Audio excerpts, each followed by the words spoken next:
नमस्कार साथीहरू, स्वागत छ तपाईहरू सबैलाई हाम्रो नयाँ 360 यात्रा भिडियोमा। आज हामी पुगेका छौँ भक्तपुर जिल्लाको अत्यन्तै पवित्र तथा धार्मिक स्थल डोलेश्वर महादेव मन्दिरमा। यो भिडियो सामान्य भिडियो होइन। तपाईले आफ्नो मोबाइल स्क्रिन वा VR डिभाइस प्रयोग गरेर वरिपरिको दृश्य हेर्न सक्नुहुनेछ। यदि तपाई मोबाइलमा हेर्दै हुनुहुन्छ भने फोन मुभ गर्नुहोस् वा स्क्रिन ड्र्याग गर्नुहोस्, र यदि तपाई कम्प्युटरबाट हेर्दै हुनुहुन्छ भने माउस ड्र्याग गरेर चारैतिर एक्सप्लोर गर्न चाहिँ नभुल्नुहोला। त्यसैले भिडियो हेर्दा केवल अगाडि मात्र होइन, वरिपरिको सुन्दर वातावरण पनि हेर्न नबिर्सिनुहोला। अब सुरु गरौँ डोलेश्वर मन्दिरको अद्भुत 360 डिग्री यात्रामा। हर हर महादेव। काठमाडौँबाट करिब 20-25 किलोमिटरको दूरीमा रहेको यो मन्दिर भक्तपुर जिल्लाको सूर्यविनायक क्षेत्रमा अवस्थित छ। यहाँ आउने बाटो निकै रमणीय छ।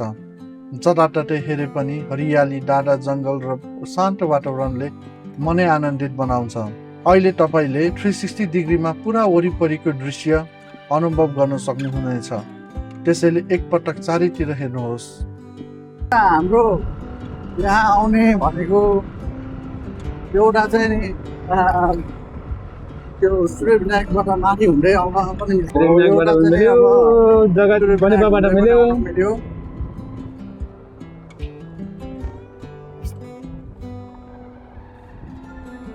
ओ माय गॉड, कति लामो बस हो यो।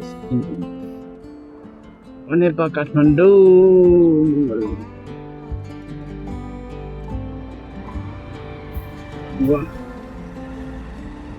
बाह्र जना बसेर यता राख्छ।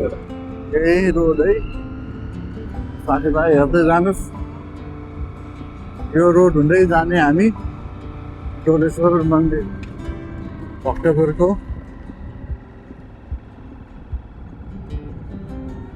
रमणीय ठाउँ छ होइन, राम्रो टुरिज्म। शान्त ठाउँ छ।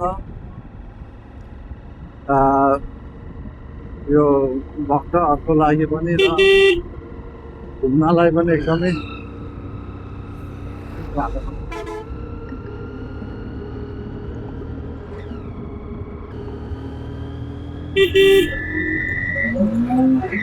के गर्नु चेन्ज हुन्छ।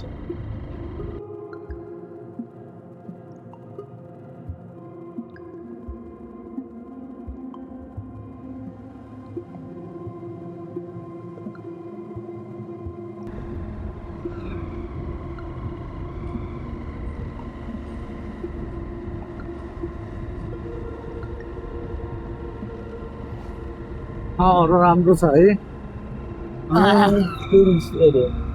क्लिन, राम्रो। बस्ती पनि धेरै छैन, शान्त वातावरण। शान्त वातावरण छ। घुम्न आउनलाई पनि ठिक हो कि यो ठाउँ, घुम्नलाई पनि एकदम ठिक छ। अलिक फ्रेस, काठमाडौँ एरियाबाट अलिक फ्रेस गऱ्यो भने पनि यो ठाउँ ठिक छ। अब यो बिहान बिहान चाहिँ नि अब दर्शन गर्नेहरूको त्यो भुइँसो नै हुन्छ होइन, तर पनि अब यो घुम्नेहरूले पनि यो ठाउँ एकदमै राम्रो छ।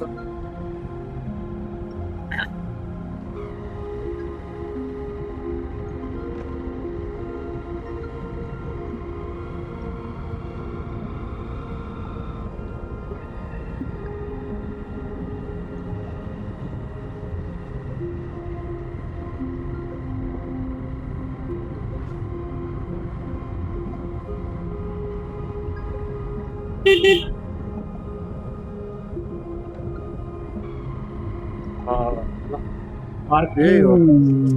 अब यो चाहिँ नि हाम्रो पार्किङ भयो होइन, यो पार्किङ भयो। यो डोलेश्वर मन्दिर भयो। कहाँबाट छिट्ने? यहीँबाट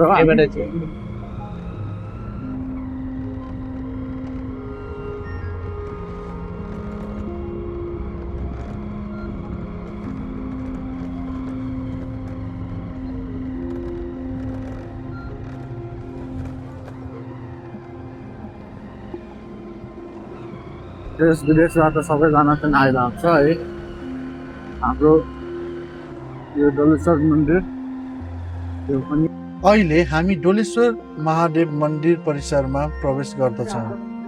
यहाँको वातावरण निकै शान्त, सफा र भक्तिमय महसुस हुन्छ। घन्टीको आवाज, धूपको सुगन्ध र भक्तजनको श्रद्धाले यो स्थान अझै विशेष बनाएको छ।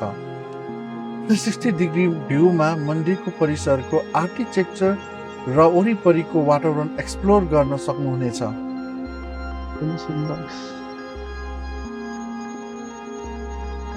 भगवती मन्दिर भगवती मन्दिर रहेछ यतातिर है। भगवती देवता कस्तो राम्रो बनाइरहेको।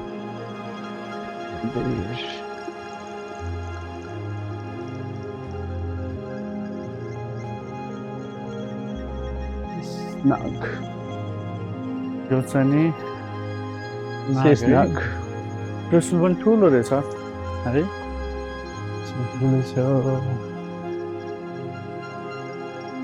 कलश लक्ष्मीनारायण विष्णु मन्दिर लक्ष्मीनारायण विष्णु मन्दिर राखिरहेको छ।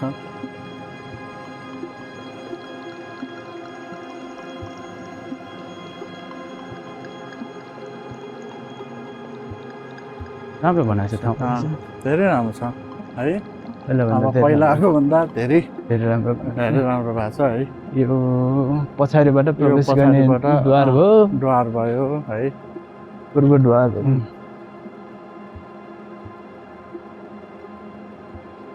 अब यो चाहिँ नि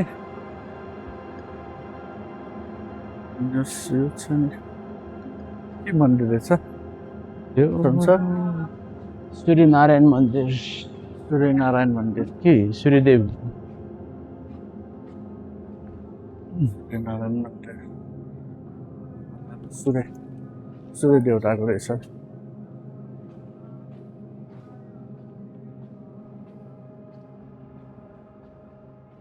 मन्दिर यो जाने यतातिर 108 शिवलिङ्ग जाने बाटो।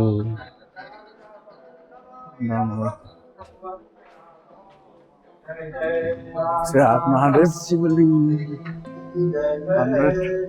108 महादेवको ठाउँ यो हो।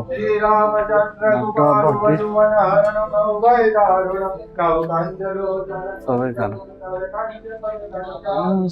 लिङ्ग स्टार्टिङ यतैबाट गरौँ।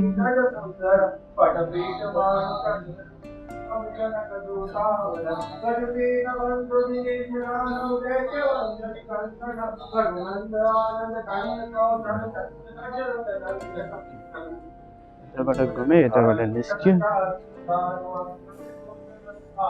108 महादेव।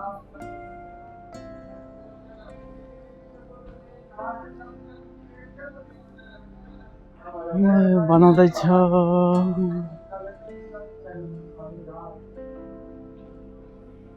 डोलेश्वर महादेवको इतिहास निकै रोचक र यता छ। धार्मिक महत्त्वले भरिएको छ। धार्मिक विश्वास अनुसार भारतको केदारनाथ मन्दिरको शिर भाग यही डोलेश्वरमा रहेको मानिन्छ। महाभारत कालपछि भगवान शिव गोरुको रूप लिएर लुकेको कथासँग यो स्थान जोडिएको छ। यसैले यो मन्दिर हिन्दू धर्मावलम्बीहरूका लागि अत्यन्तै पवित्र मानिन्छ। यहाँ आएपछि मनमा एक प्रकारको शान्ति र सकारात्मक ऊर्जा महसुस हुन्छ। बिहान र बेलुकाको समयमा यहाँ भक्तजनहरूको विशेष भिड लाग्ने गर्दछ। यदि तपाईँ आध्यात्मिक शान्ति खोज्दै हुनुहुन्छ भने यो स्थान अवश्य घुम्नै पर्ने गन्तव्य हो। अहिले 360 डिग्रीमा वरिपरि हेरेर यहाँको वास्तविक वातावरण अनुभव गर्नुहोस्। रमाइलो छ, ठाउँ एकदम रमाइलो छ। पूर्णमाता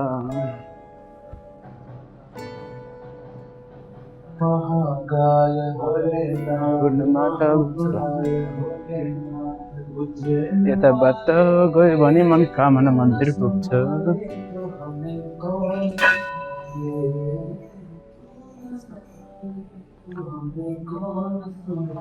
मनकामना मन्दिर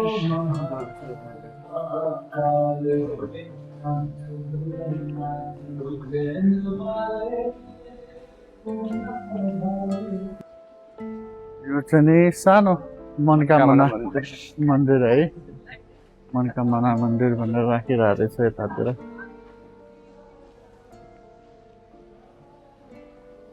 सबको मनकामना मन्दिर यता खाना खाने ठाउँहरू भयो ल यस्तो खाए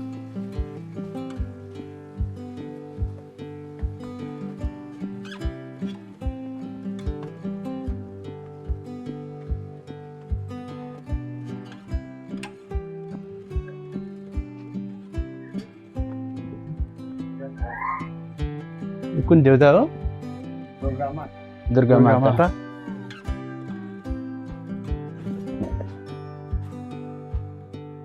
शिवलिङ्ग हो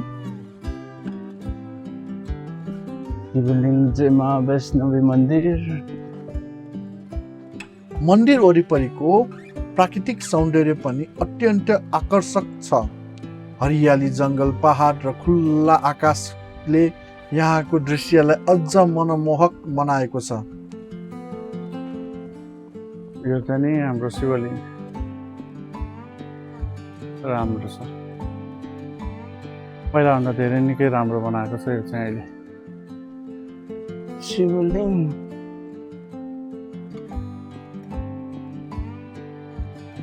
ल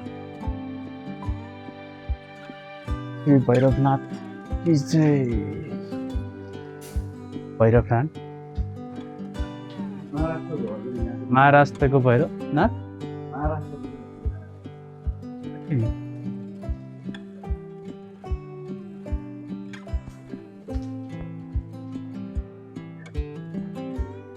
डोलेश्वर डाम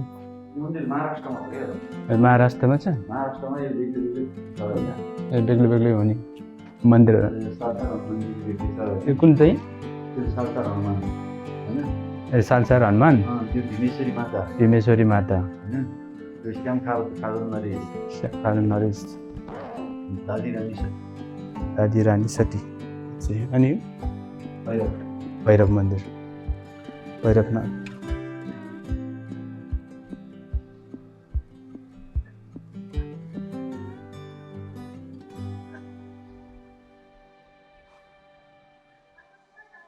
पहिलाभन्दा धेरै राम्रो भइसक्यो है यो अपडेट गरिरहेछ अब अझ आउटडोर भइरहेछ अब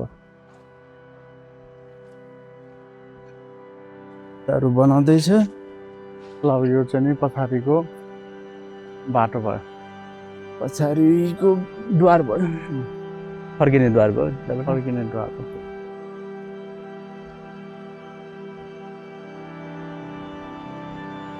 यो कुन मन्दिर हो सरस्वती माता है सरस्वती माताको मन्दिर पनि छ अब यहाँबाट चाहिँ सरस्वती मन्दिर पुग्ने रहेछ है यहाँ एउटा डोलेश्वर धाममा सबै देउता देवी देउताहरू छ सरस्वती माताको सबै देउता देवी देउता ल अरू मन्दिरहरू बनाउनु बाँकी रहेछ अब यता पनि बन्दैछ यो ठाउँहरू अब यहाँ मन्दिरहरू बन्दैछ बिस्तारै बिस्तारै धेरै फरक भइसकेको छ डोलेश्वर मन्दिरमा पनि अपडेट हुँदैछ हप्ताभर पनि कहिलेकाहीँ आउनु पर्यो भने आउँदा हुन्छ घुम्नलाई दर्शन गर्नलाई होइन दुबईको लागि नै दुबईको लागि रमणीय ठाउँ छ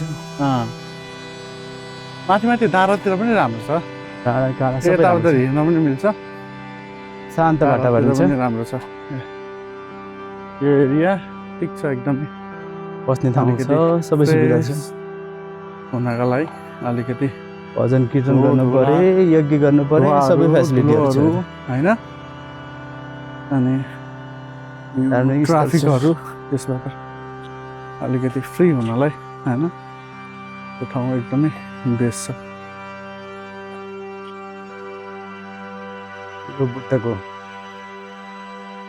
यो बुद्धको मूर्ति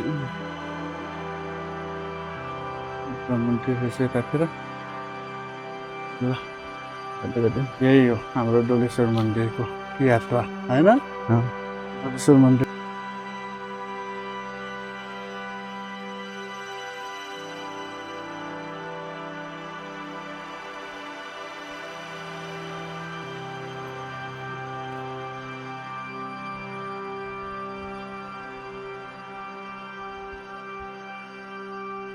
डोलेश्वर मन्दिर ल हामी अब जहाँबाट सुरु गरेर थियौँ त्यहाँ आइपुग्यौँ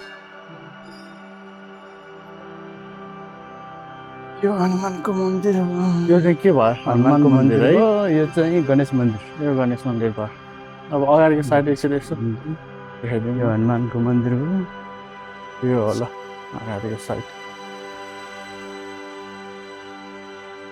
अगरबत्ती से लागना यही लाग्दा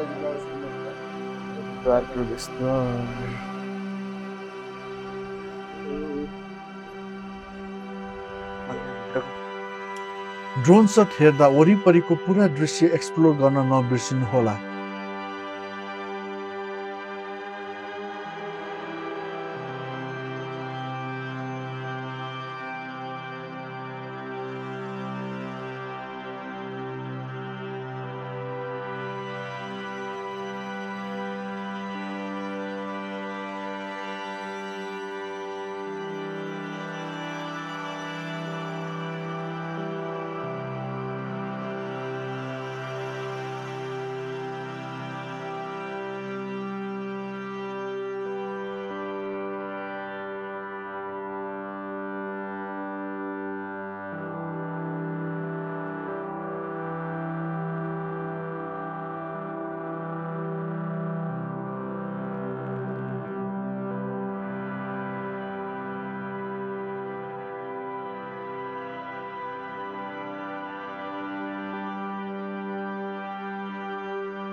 साथीहरू, आजको हाम्रो डोलेश्वर महादेवको 360 डिग्री यात्रा यतिकै।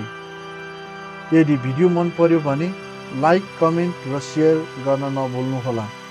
यस्तै नेपालका सुन्दर धार्मिक तथा पर्यटकीय स्थानको 360 भिडियो हेर्न हाम्रो च्यानल सब्स्क्राइब गर्नुहोस्। फेरि अर्को नयाँ 360 डिग्री यात्रामा भेटौँला। हर हर महादेव।